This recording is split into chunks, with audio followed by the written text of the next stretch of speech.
Internet കണക്ഷന് പോയാലും യാത്രയിലുടനീളം തടസ്സമില്ലാതെ Google map ഉപയോഗിക്കാനാകും. യാത്ര പോകുന്നവർക്ക് ഗൂഗിൾ മാപ്പ് വഴി കണ്ടെത്തുന്നതിനുള്ള പ്രധാന ഉപകരണമായി മാറിയിട്ടുണ്ട്.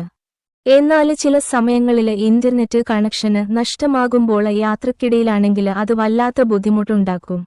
എന്നാൽ ഓഫ്ലൈനായിരിക്കുമ്പോഴും മാപ്പ് ഉപയോഗിക്കാൻ സഹായിക്കുന്ന ഒരു സവിശേഷ സംവിധാനം ഗൂഗിൾ മാപ്പ് വാഗ്ദാനം ചെയ്യുന്നുണ്ട്. ഇന്റർനെറ്റ് ഇല്ലാതെ ഗൂഗിൾ മാപ്പ് എങ്ങനെ ഉപയോഗിക്കാം? ആൻഡ്രോയിഡിലും iOSലും ഒരു ഓഫ്ലൈൻ ഫീച്ചർ ഗൂഗിൾ മാപ്സ് വാഗ്ദാനം ചെയ്യുന്നുണ്ട്. ഇത് ഉപയോഗിക്കാൻ ആദ്യം നിങ്ങളുടെ ഡിവൈസിൽ ഗൂഗിൾ മാപ്പിന്റെ ആപ്പ് തുറക്കുക. ഇന്റർനെറ്റുമായി കണക്ട് ചെയ്തിട്ടുണ്ടെന്നും ഇൻകോഗ്നിറ്റോ മോഡ് ഉപയോഗിക്കുന്നില്ലെന്നും ഉറപ്പാക്കുക. സ്ക്രീനിന്റെ മുകളിൽ വലത് കോണിലുള്ള നിങ്ങളുടെ പ്രൊഫൈൽ ചിത്രത്തിൽ ടാപ്പ് ചെയ്യുക. മെനുവിൽ നിന്ന് ഓഫ്ലൈൻ മാപ്പുകൾ തിരഞ്ഞെടുക്കുക. തുടർന്ന് നിങ്ങളുടെ സ്വന്തം മാപ്പ് തിരഞ്ഞെടുക്കുക. ഇപ്പോൾ നീല നിറത്തിലുള്ള ഒരു ബോക്സുള്ള മാപ്പ് ദൃശ്യമാകും. നിങ്ങൾ ഡൗൺലോഡ് ചെയ്യാൻ ആഗ്രഹിക്കുന്ന ഏരിയയ്ക്ക് അനുയോജ്യമായ രീതിയിൽ മാപ്പ് ക്രമീകരിക്കുക. അല്ലെങ്കിൽ സൂം ചെയ്യുക.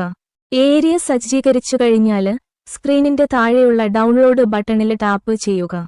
നിങ്ങളുടെ ഡൗൺലോഡ് ചെയ്ത മാപ്പ് ആപ്പിലെ ഓഫ്ലൈൻ മാപ്പ് ലഭ്യമാകും. ഈ സമയത്ത് ഓൺലൈനിൽ ചെയ്യുന്നതുപോലെ ഇന്റർനെറ്റ് കണക്ഷൻ ഇല്ലാതെയും ഇത് ആക്സസ് ചെയ്യാൻ കഴിയും.